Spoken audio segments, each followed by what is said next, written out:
우리 옆 사람들과 이렇게 한번 인사해 보겠습니다. 예수님 이름으로 사랑하고 축복합니다.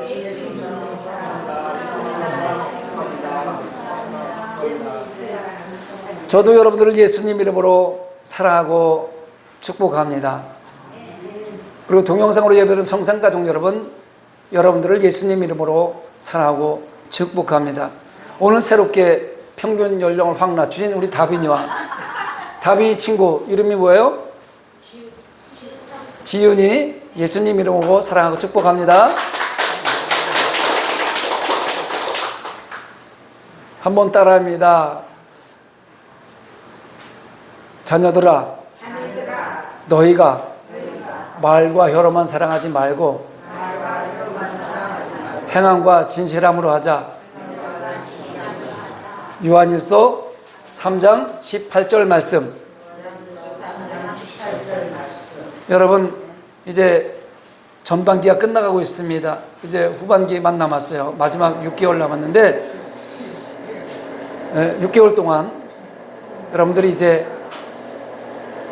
말과 혀로만 하지 말고 행함과 진실함으로 하나님의 사랑을 잘 나타내서 추수감사주일날 우리 교회가 빈자리가 없이 가득 차고 보조의자까지 가득 놓고 꽉 차는 역사가 나타나길 간절히 소망합니다. 확신합니다. 그렇게 될 줄 믿습니다. 미국 알래스카 주에 스티브라는 청년이 살았는데요, 처음 교회에 나갔어요. 근데 그날 목사가 마침 마태복음 17장 20절의 말씀을 본문으로 해서 겨자씨만한 믿음만 있어도 산을 옮길 수 있다는 내용의 설교를 했어요. 여러분, 겨자씨가 얼마나 작은지 알죠? 참깨보다도 훨씬 작은, 보이지도 않는 그런 겨자씨 요런만한 믿음만 있어도 구름산을 옮겨서 도독산으로 옮길 수 있고, 도독산을 들어서 계웅산으로 옮길 수 있고, 이런 말씀의 설교를 한 거예요. 근데 이 스티브라는 청년이 고민이 있었어요. 그의 집, 그 사람이 살고 있는 집 뒷산에 큰 산이 하나 있는데 겨울이면 눈사태가 계속 나가지고 골치를 앓고 있었습니다. 근데 마침 그 설교를 들은 스티브가 내가 이거 한번 해봐야 되겠다. 그래서 기도를 시작했어요. 내가 기도하면 겨자씨는 하는 믿음만 있으면, 옮겨진다는 믿음만 있으면 이 산이 옮겨진다고 그랬으니까 이 눈사태가 나는 이 산을 옮겨봐야 되겠다. 기도를 시작했습니다. 이 소식이 설교를 했던 목사님한테 들려졌어요. 목사가 어떻게 했을까요? 엄청 걱정을 하고 있습니다. 성경에 틀림없이 겨자씨만한 믿음이 있으면 이 산을 들어 저 산을 옮긴다고 말씀을 틀림없이 성경에 있어서 말씀을 전했는데, 설교를 했는데, 성경 뒤를 아무리 읽어봐도 베드로가 산을 옮겼더라, 바울이 산을 옮겼더라, 엘리야가 산을 옮겼더라, 산을 옮긴 내용은 없는 거예요. 고민이 됐습니다. 목사가 곰곰이 생각해 보니까 이제 스티브가 기도하는 기도가 응답받지 못할 것이 뻔한 일이고, 그리고 이제 처음 교회를 나와서 이 믿음을 가지고 가서 기도를 시작했는데 산이 옮겨지지 않으면 낙심할 것이 뻔한 일이니까 하나님 앞에 목사가 이렇게 기도합니다. 하나님, 뒤처리 좀 해주세요. 내가 설교는 이렇게 했는데, 스티브가 이렇게 기도를 시작했는데 저 산이 옮겨지지 않으면 얼마나 실망하겠습니까? 그리고 처음 나온 사람이 다시 세상으로 돌아가지 않겠습니까? 하나님 도와주세요. 이렇게 기도하고 있어요. 그리고 스티브의 기도는 열이 가도 20날이 가도 멈추지 않고 계속되었습니다. 이 소식이 들려올 때마다, 기도를 끊어지지 않고 계속한다는 소식이 들려올 때마다 목사의 마음이요 다급해지고 걱정이 되었습니다. 40일 되었습니다. 스티브가 막 웃으면서 벙글벙글 웃으면서 목사실로 뛰어들어서 하는 말이, 목사님, 21세기에는요 산을 벌쩍 들어서 옮기는 것이 아니고 예수님이 역사하시니까, 기도하니까 기도의 힘으로 기계가 오더니 산을 옮기더라고요. 이렇게 하면서 설명을 하는데, 새로 고속도로가 나기 시작하는데 그 공사를 하는데 흙이 부족하다고 자기 뒷산에 와가지고 어느 순간부터 기계들이 와서, 그 트럭들이 와서 흙을 계속 실어가더니 산이 지금 거의 다 없어졌어요. 이렇게 말하더라는 거예요. 할렐루야. 여러분, 믿음의 기도, 목사님의 설교를 듣고 그 말씀을 의지하지 않고 기도한, 의심하지 않고 기도한 스티브의 기도는 이렇게 응답받은 거예요. 산을 그냥 옮겨버린 게 아니라 고속도로에 필요한 흙을 파가지고 다 산이 없어진 거예요. 그러니까 눈사태 걱정 안 해도 되잖아요. 여러분, 묻고 싶습니다. 여러분의 기도는 믿음으로 역사하고 있습니까? 그리고 여러분이 겨자씨만한 믿음을 가지고 계십니까? 그렇다면 스티브의 기도를 한번 생각해 보시기 바랍니다. 마태복음 14장 31절에 예수께서 즉시 손을 내밀어 그를 붙잡으시며 이르시되 믿음이 작은 자요 왜 의심하였느냐 하시고, 이게 무슨 말씀이에요? 파도치는 배 위에 베드로와 제자들이 있습니다. 캄캄한 밤에 예수님이 바다 위를 저벅 걸어오시는 거예요. 그거를 보고 베드로가 나도 바다 위를 걷게 해주세요. 그러니까 이리 오너라. 그래서 믿음을 갖고 바다 위에 내렸는데 베드로도 바다 위를 걸어가는 거예요. 물 위를 걸어가는 거예요. 그런데 갑자기 풍랑이 오니까 무서워서 빠질 것 같다는 의심을 하는 순간에 물속으로 쑥 빠져버렸어요. 그러니까 죽겠다고 그러니까 예수님께서 그 손을 붙잡으시면서 믿음이 작은 자여 왜 걱정을 하느냐, 이렇게 말씀하시는 내용입니다. 성도는 하나님의 말씀에 의심을 품는 순간 믿음이 무너지게 되어 있습니다. 그리고 고난의 길로 들어서게 된다는 것을 잊지 마시기 바랍니다. 그렇다면 의심을 품지 않고 온전한 믿음을 가지고 살아가는 백성들은 고난길에서 벗어날 수 있고 고난이 찾아오지 않는다는 얘기하고 같은 내용입니다. 그래서 저는 오늘 골로새서 2장 6절로 7절을 본문으로 해서 믿음에 굳게 서서 감사하라 라는 제목으로 은혜의 말씀을 나누려고 합니다.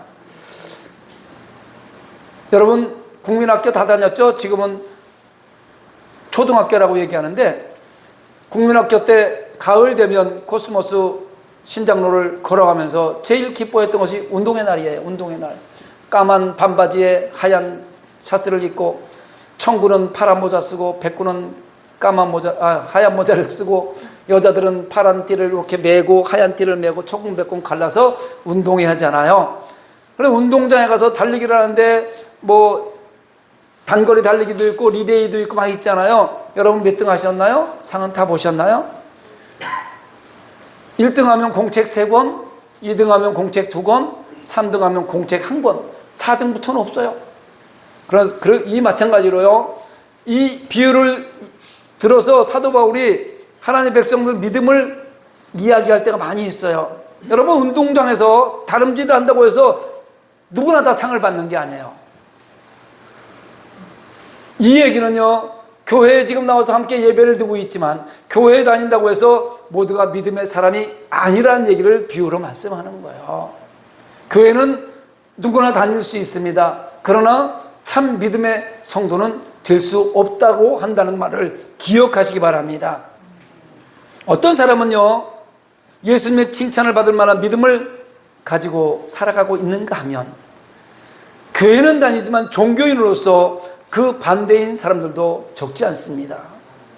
이와 같은 현상은요, 예수님을 3년이 넘는 시간 동안 모시고 다닌 제자들이라고 해서 예외가 아니었습니다. 제자들 가운데 한번 살펴볼까요? 예수님께서 제자들에게 부활을 얘기했는데도 의심합니다. 거의 다 그래요. 그런 일이 없다고 얘기합니다. 그리고 오병이어의 기적 앞에서 사복음서에 똑같이 실렸는데 요한복음에 보면 5,000명을 먹여야 되는데 빌립한테 시험하기 위해서 물어봅니다. 빌립이 이렇게 얘기합니다. 이 사람을 다 먹이기 위해서는 200데나리온이 필요합니다. 200데나리온은 200일치 품삯을 얘기하는 거예요. 계산적인 사람도 있었습니다. 또 어떤 사람이 있습니까? 스승을 배신하여 은 30냥을 받고 팔아넘긴 가룟 유다 같은 사람도 있었음을 우리는 잘 알고 있습니다. 여러분, 올바른 믿음을 가진 사람이 성도입니다. 교회에 많은 사람들이 출석하고 있지만 바른 믿음을 가진 사람을 찾기가 쉽지 않기 때문에 마지막 때에 내가 믿음을 보겠느냐, 예수님이 말씀하시는 거예요. 예수님께서는요, 두려워하지 않는 믿음, 산을 옮길 만한 믿음, 말씀대로 행하는 믿음에 굳게 서서 감사하며 살아가는 사람들에게 세상을 능히 이길 힘을 주신다고 말씀하고 있습니다. 여러분, 세상을 능히 이길 힘을 갖고 싶습니까? 그렇다면 두려워하지 마시고 믿음 가운데 서시기 바랍니다. 산을 옮길 만한 스티브 같은 믿음을 가지시기 바랍니다. 그리고 말씀이 무엇을 하는지 순종하며 살아가시기 바랍니다. 요한복음 16장 33절에 보니까 이것을 너희에게 이르는 것은 너희로 내 안에서 평안을 누리게 하려 함이라. 세상에서 너희가 환난을 당하나 담대하라, 내가 세상을 이겼노라. 할렐루야. 예수님께서 제자들에게 말씀하는 거예요. 이미 십자가상에서 예수님께서 세상을 이겨 놓으셨다는 거예요. 지금 우리는 예수님께서 십자가상에서 이겨놓은 그 세상을 살아가고 있습니다. 그래, 두려워하지 마세요. 세상을 이긴 성도들이 세상과 덧하며 살아갈 때 세상은 성도들에 대해서 언제나 비판적입니다. 적대적입니다. 예수 믿는 사람들을 별로 좋아하지 않아요. 결론은 예수 믿는 사람들이 세상을 평화롭게 하는 것을 싫어한다는 말입니다. 그럴 수밖에 없는 이유는요, 하나님의 백성인 성도는 세상에 속해 있지 않아요. 세상에 속해 있습니까? 세상에 속해 있지 않습니다. 아멘. 여전히 안 하시는 분들은 세상에 속해 있는 거예요. 하나님의 백성들은요, 세상에 속해 있지 않습니다. 빌보 3장 20절에 보면은요, 그러나 우리의 시민권은 하늘에 있는지라. 거기로부터 구원하는 자 곧 예수 그리스도를 기다리노니, 이렇게 기록하고 있어요. 우리가 다른 사람들처럼 세상에 발을 붙이고 살아가는 건 맞습니다. 그런데 우리의 시민권은 하늘에 있다는 거예요. 우리의 국적은 대한민국이지만 시민권은 하늘에 있어. 하늘에. 할렐루야. 우리는 천국에 속한 사람들이고 이 세상에선 나그네와 같은 거류민, 행인으로 지금 행인처럼 살아가는 그 순간이에요. 그렇기 때문에 지금 시골로 이사 가면요, 시골 사람들이 엄청나게 토세한대요. 시골로 오라고 막 인구가 적어서 오라고 얘기는 하는데 실제로 이사 가 보면요, 엄청나게 토세를 한다고 해요. 거기가 고향이 아니기 때문에 토세를 받는 거예요. 이 행인으로 세상을 살아가기 때문에 우리는 세상에 살아가면서 불이익을 감수하며 살아갈 수가 없어요. 또한 세상의 성도를 적대적으로 대하는 이유가 있습니다. 예수님께서 세상을 이기셨지 않습니까? 십자가에서 이겨놨단 말이에요. 마귀의 일을 멸했어요. 지금 세상은 공중권세 잡은 어둠의 영들이 장악하고 있단 말입니다. 그렇기 때문에 그들이 마귀의 일을 멸한 하나님의 백성들이 살아가는 이 삶 가운데 접근해 와서 괴롭게 만드는 거예요. 힘들게 만드는 거예요. 적대적으로 만드는 거예요. 손가락질합니다. 조롱합니다. 그러나 예수님께서 십자가에서 죽으시고 부활하셔서 세상을 이기셨음을 명심하고 그런 두려움이 올 때, 그런 어려움이 올 때, 고난이 왔을 때 극복해 나가시기 바랍니다. 야고보서 4장 7절에 보니까 그런즉 너희는 하나님께 복종할지어다. 마귀를 대적하라. 그리하면 너희를 피하리라. 할렐루야. 우리가 마귀를 대적하면 마귀가 피하도록 되어 있어요. 근데 우리는요, 마귀를 피해 다녀요. 마귀는 피하는 대상이 아니라 대적해서 물리쳐야 할 대상입니다. 힘들고 어려운 고난의 문제, 환경의 문제, 관계 속의 문제, 여러 가지로 어려운 일들이 왔을 때에 그 어려운 일을 당하는 그 모든 배경에는 어둠의 영들이 우리를 믿음 가운데 떨어뜨려 내기 위한 작전이 있단 말이에요. 계략이 있단 말이에요. 그럴 때 예수의 이름으로 물리치시기 바랍니다. 그러면 마귀가 한 길로 왔다 일곱 길로 도망가게 되어 있습니다. 예수님은 세상 끝날까지 성도와 함께 하십니다. 믿으십니까? 예수님이 우리와 함께 하신다는 약속은 우리가 두려움을 극복하는 데서 결정적인 힘이 되는 거예요. 세상에서도 힘 있는 사람 옆에 있으면은 좀 무서울 거 없는데 세상을 다 이겨놓으신, 십자가에서 다 이겨놓으신 예수님께서 내 옆에 계신데 뭐가 두렵습니까? 마태복음 28장 20절 하반절에 보면요, 볼지어다 내가 세상 끝날까지 너희와 항상 함께 있으리라. 할렐루야. 여러분이 이 땅에 사는 넌 동안에 예수 안에만 거하며 항상 같이 있어 준다는 거예요. 두려워하지 마시기 바랍니다. 세상 끝날까지 그리고 항상 함께 계실 것을 약속하셨습니다. 우리가 그 예수님의 말씀을 신뢰한다면 나에게 직면해 있는 삶의 모든 정황들 속에서 예수님의 임재와 역사를 의심치 말아야 되겠습니다. 예수님이 함께하는 사람들에게는 두려움이란 단어는 존재하지 않습니다. 옆 사람들과 이렇게 인사합니다. 두려워하지 맙시다. 두려워하지 맙시다. 두려워하지 맙시다. 두려워하지 맙시다. 네? 두려워하는 것 같아. 이번에 반말로 한번 하겠어. 두려워하지 말라니까. 두려워하지 말라니까.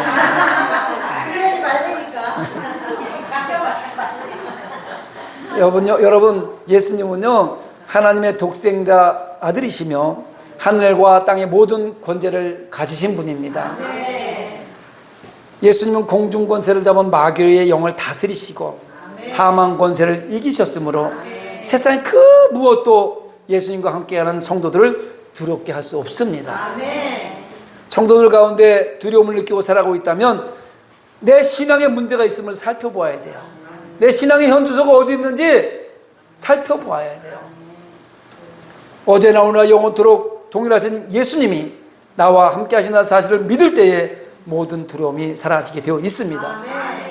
또한 성도는요 믿음 위에 굳게 서서 의심하지 않을 때에 산을 옮길 만한 믿음이 생겨나게 되는 겁니다. 우리가 서로 이 땅에 살아가면서도 친구끼리 아는 사람끼리 의심하게 되면 마음을 열어요, 안 열어요? 안 열어요. 예수님을 믿는 하나님의 백성들이 예수님을 의심하면 예수님께서 내 안에 들어올 수가 없어요. 그러니까 예수 의심하지 말아야 돼요. 성도가 믿음 위에 굳게 서서요 의심하지 않으면요 산을 옮길 만한 믿음이 생겨나는 거예요. 의심이 뭐예요? 마음이 나누어지는 걸 얘기하는 거예요. 이리 갈까 저리 갈까 차라리 돌아설까, 이게 의심. 믿음을 약화시키는 커다란 장애물, 그것이 바로 의심입니다. 의심이 딱 시작되면은요 그 의심이 점점 자라서 심각한 결과를 초래할 수 있습니다. 사랑하는 사람이 의심이 생기기 시작하면요 계속 어디 있는지 막 전화하고 막 이러면서 오히려 사랑이 아니라 집착하는 경우가 생기죠. 부부 사이에도 그렇잖아요. 의심이 생기기 시작하면 의처증이 생기고, 와이프를 의심하면, 남편을 의심하면 의부증이 생기고, 그 관계가 멀어지고 화목이 깨져요. 신앙생활도 마찬가지입니다. 예수님 말씀과 약속들을 의심하면요 그때부터 경건한 생활을 무익하게 느껴지는 거예요. 예배를 중요하게 여기지 않습니다. 우리는 성경을 믿는 사람들인데 성경 말씀을 의심하기 시작하면 예배가 의미 없다고 생각되는 게 맞습니다. 예배를 중요하게 여기지 않는 거 맞습니다. 기도하지 않죠. 의심하니까. 결국에는 성도에서 탈락, 심각한 결과들을 나타나게 되는 것입니다. 하나님은요 의심하는 사람들을 싫어하십니다. 이것을 누가 알아요? 마귀가 알아요. 그래서 하나님을 믿으려고 하는 그 믿는 사람들에게 의심이라는 독소를 계속해서 집어넣어요. 그럴 리가 있냐? 그렇지 않아. 아니야, 안 그래. 이러면서 계속해서 의심을 집어넣는 것이 마귀의 일입니다. 여러분, 의심이 오잖아요. 그러면 예수 이름으로 쫓아내시기 바랍니다. 지극히 미미하게 느껴질지라도 회의적인 요소들, 작은 의심이라도 철저하게 제거해서 훌륭한 믿음의 사람이 되시기 바랍니다. 뿐만 아니라 성도가 믿음 위에 굳게 서기 위해서는요 하나님의 능력을 신뢰해야 돼요. 성경은 하나님을 전능자 혹은 전능하신 하나님 이렇게 언급하고 있습니다. 전능이란 말의 의미가 무엇인지 많은 설명은 필요하지 않습니다. 할 수 없는 일이 없는 자, 이게 전능자예요. 다시 말하면 모든 걸 할 수 있는 자를 얘기하는 거 아니겠습니까? 원하는 대로 모든 일을 다 할 수 있는 그런 사람을 전능자 이렇게 부르는 것입니다. 그래서 이 목회자들이, 잘못된 목회자들이, 특히 이단들이 자기를 주목시키기 위해서 자기가 전능자라고 얘기하는 사람들이 있어요. 목회자들은요, 전능자이지 하나님의 말씀을 대언하는 사람입니다. 전능자는 하나님 한 분밖에 없어요. 여러분, 혹시라도 여러분 곁에 누군가가 와서 말씀을 전할 때 뭐 자기 교주 목사가 전능자라고 얘기하면요, 그거는 이단이에요. 전능자는 하나님밖에 없습니다. 우리가 믿고 의뢰하는 분이 전능자라면요, 어떤 문제 앞에 서게 되더라도 두려워하거나 불안을 느낄 필요가 없습니다. 베드로가 40여 년간 한 번도 걸어본 적이 없는 안진뱅이에게 일어나 걸으라고 말할 수 있었지 않습니까? 사도행전에 보면 베드로와 요한을 바라보고 있는 앉아있는 40년 동안 한 번도 걸어보지 않은 안진뱅이에게 은과 금은 내게 없거니와 나사렛 예수 이름으로 일어나 걸으라 했을 때 그가 일어나서 걷고 뛰고 그랬지 않습니까? 이것은 하나님의 말씀을 의심하지 않고 그대로 선포했기 때문에 그 역사가 나타났던 것입니다. 이 베드로와 요한에게만 나타나는 이런 능력이 그때만 있었던 것이 아니고 지금 저와 여러분에게 나타날 수 있습니다. 믿음으로 선포하면 그대로 되는 거예요. 바울이 믿음으로 선포했을 때 엄청난 위대한 일들이 나타났고 하나님의 역사가 나타났고 전능자의 일이 나타났을 때처럼 그 전능자를 믿고 선포하면 우리 삶 가운데 그런 일이 나타날 줄 믿습니다. 끝으로 믿음 위에 굳게 선 성도에게 말씀대로 행하는 순종의 믿음이 필요합니다. 옆 사람 다시 한번 그윽한 눈으로 쳐다보면서 순종합시다. 째려보지 말고 사랑하는 눈으로 말씀에 순종합시다. 할렐루야.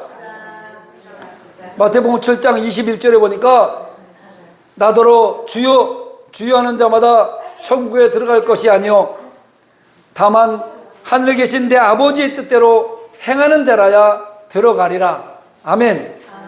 다시 한번 말씀드립니다. 나더러 주여 주여 하는 자마다 다 천국에 들어갈 것이 아니요 다만 하늘에 계신 내 아버지의 뜻대로 행하는 자라야 들어가리라. 하나님께서 기뻐하시는 사람은요, 전문적인 지식을 갖추었다든가 우리 장로님처럼 외모가 수려한 사람이 아니라 또 권력을 갖고 있는 그런 사람이 아니라 순종하는 사람. 할렐루야. 기왕이면 힘도 있고 권력도 있고 잘생기고 순종하면 금상첨화죠. 더 이상 좋은 게 뭐 있겠습니까? 그런데 그런 모든 것들이 밑바닥에 깔려지지 않고 없어도 하나님은 남녀노소 빈부귀천 가리지 않고 순종하는 사람을 사랑하신다는 거예요. 할렐루야. 순종하시기 바랍니다. 무엇을 말씀하신지 그대로 따라가는 사람. 요한복음 가나 혼인잔치에 예수님의 어머니 마리아가 포도주가 떨어졌다고 얘기했을 때 나와 상관이 없습니다. 아직은 내 때가 아닙니다. 예수님께서 이렇게 얘기했을 때 마리아는 그 말씀을 듣고 종들에게 가서 예수님이 무슨 말씀을 하든지 그대로 순종하라고 했어요. 그리고 예수님께서 6항아리 돌 항아리 6개의 물을 채우라고 했을 때 대충 채운 것이 아니라 절반만 채운 것이 아니라 6개의 물을 가득 채운 그 순종하는 믿음 때문에 물이 포도주로 변하는 역사가 나타났던 것입니다. 그분을 인정하고 그분이 말씀하시면 그냥 순종하는 거예요. 성경 말씀대로 순종하는 거예요. 여기서 목사님이 교회를 위해서 하나님 나라를 위해서 선포하면 순종하는 거예요. 생각해 보겠습니다. 아니요, 기도해 보겠습니다. 이런 것이 아닙니다. 예라고만 대답하시면 됩니다. 그것이 하나님의 일이면 할렐루야. 그것은 분별의 영을 또 가지면 알 수 있어요. 무엇을 말씀하시는지 그대로 따라가는 사람, 일체 어떤 이의를 제기하거나 거부 의사를 표명하지 않는 성도를 그분이 인정하시고 사랑하십니다. 말씀 앞에서는 언제든지 순종하는 게 현명한 선택입니다. 우리는 사울의 이야기를 너무나 잘 압니다. 사울이 실패하게 된 동기에 주목할 필요가 있습니다. 사무엘상 15장 2절로 3절에 하나님이 사무엘 선지자를 통해서 사울에게 메시지를 보내요. 지금으로 말하면 하나님께 기도하던 조재현 목사가 하나님께 어떤 음성을 듣고 하나님의 백성들에게 메시지를 전하는 거죠. 이렇게 합니다. 15장 2절 3절에 보니까 만군의 여호와께서 이같이 말씀하시기를 아말렉이 이스라엘에게 행한 일을 곧 애굽에서 나올 때에 길에서 대적한 일로 내가 그들을 벌하노니 지금 가서 아말렉을 쳐서 그들의 모든 소유를 남기지 말고 진멸하되 남녀와 소아와 젖먹는 아이와 우양과 낙타와 나귀를 죽이라 하셨나이다. 지금 사무엘이 사울에게 하나님의 말씀을 전하고 있는 거예요. 이제 아말렉이란 그 이스라엘을 괴롭히는 그 민족을 그들이 또 계속 쳐들어오고 그러니까 전쟁을 하는 건데, 하나님께서 이스라엘 백성들이 애굽에서 나올 때에 길에서 대적한 이런 얘기를 하고 계셔요. 그러니까 그 일로 말미암아 진멸이라는 단어를 쓰는데, 진멸이라는 단어는 살아서 움직이는 거는 다 죽이라는 거야.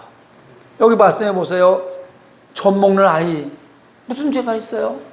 짐승 무슨 죄가 있어요? 낙타 나귀. 근데 하나님께서 다 진멸하라고 말씀하시는데 왜? 무슨 일이 있었길래 진멸하러 했을까? 신명기 25장 18절에 보니까 곧 그들이 누가? 아말렉이 너를 길에서 만나. 너가 누구예요? 이스라엘 백성들을 길에서 만났는데 네가 피곤할 때, 이스라엘 백성들이 피곤해 지쳐있을 때에 내 뒤에 떨어진 약한 자들을 쳤고 하나님을 두려워하지 아니하였느니라. 이스라엘 백성들이 출애굽을 해서 광야길을 걸어오면서 낮에는 구름기둥으로 밤에는 불기둥으로 그 힘든 여정을 가고 있을 때 그 전후에서 그 200만이 넘는 많은 사람들이 그 광야길을 걸어올 때 힘들어 뒤에 처진 사람이 있을까 없을까요? 있어요. 그 뒤에 처진 사람을 공격했다는 거예요. 아말렉이. 그러니까 나쁜 사람들이란 말이에요. 예수님 믿는 하나님의 백성들도요, 같이 여기서 신앙생활하지만요, 어둠의 영들이 누구를 때려요?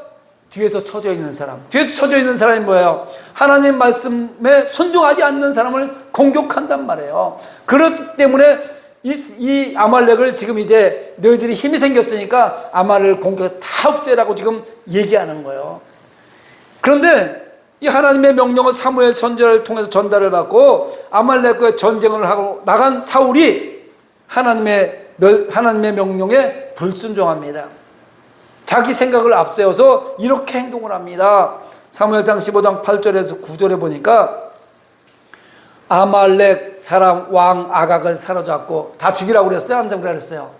그런데 어떻게 했어요? 사로잡고 칼날로 그의 모든 백성을 진멸하였을 때 사울과 백성이 아각과 그의 양과 소와 가장 좋은 것 또는 기름진 것과 어린 양과 모든 좋은 것을 남기고 진멸하기를 즐겨하지 아니하고 가치 없고 하찮은 것은 진멸하니라.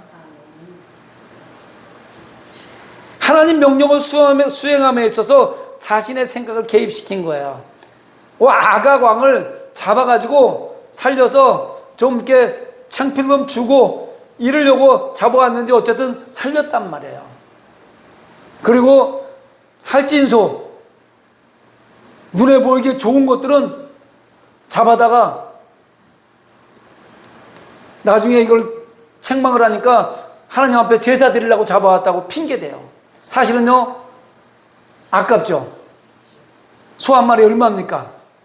지금 여러분들 하나님이 명령하셔서 저 평택 땅에 있는 평택 백성을 다 진멸하라 했을 때 거기 가면, 평택 쪽에 가면 엄청나게 많은 소들 키우고 짐승들 키우거든요. 우사다를 많아. 우리 여동생도 그쪽에서 한 100마리 이상 키워요. 근데 가서 다 죽이려고 하다 보니까 새끼 가진 거, 통통한 거, 요것도 조금 있으면 또 새끼 날 것 같고 돈이 될 것 같으니까 안 주겠다는 얘기가 똑같은 거예요.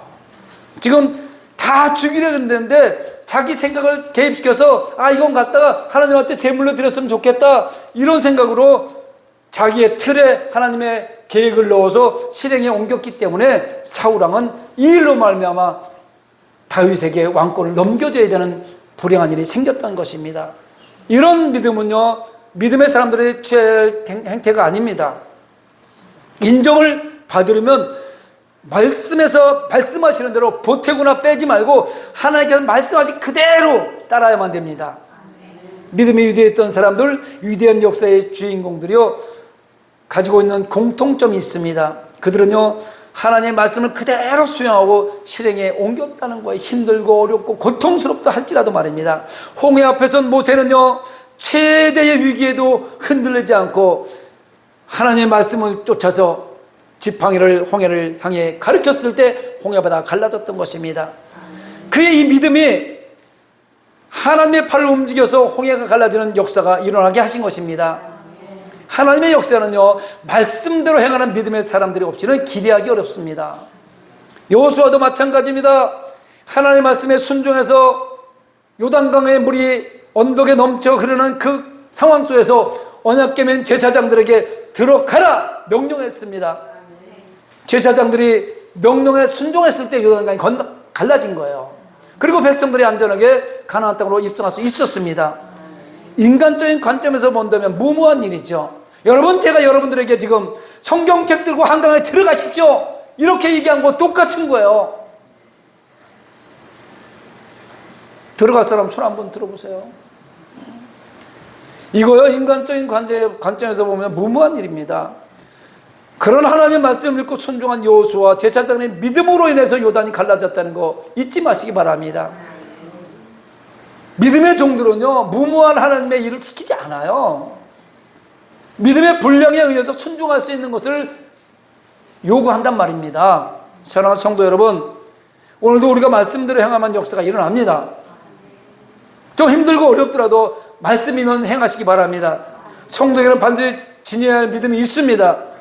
겉모양만 가지고는 사악한 세상의 성도의 역할을 감당할 수 없습니다. 오늘 이 순간도 어둠의 세력들은요, 성도로 하여금 믿음 위에 굳게 설 수 없도록 온갖 유혹으로 다가옵니다. 적당히 해도 된다고 얘기합니다.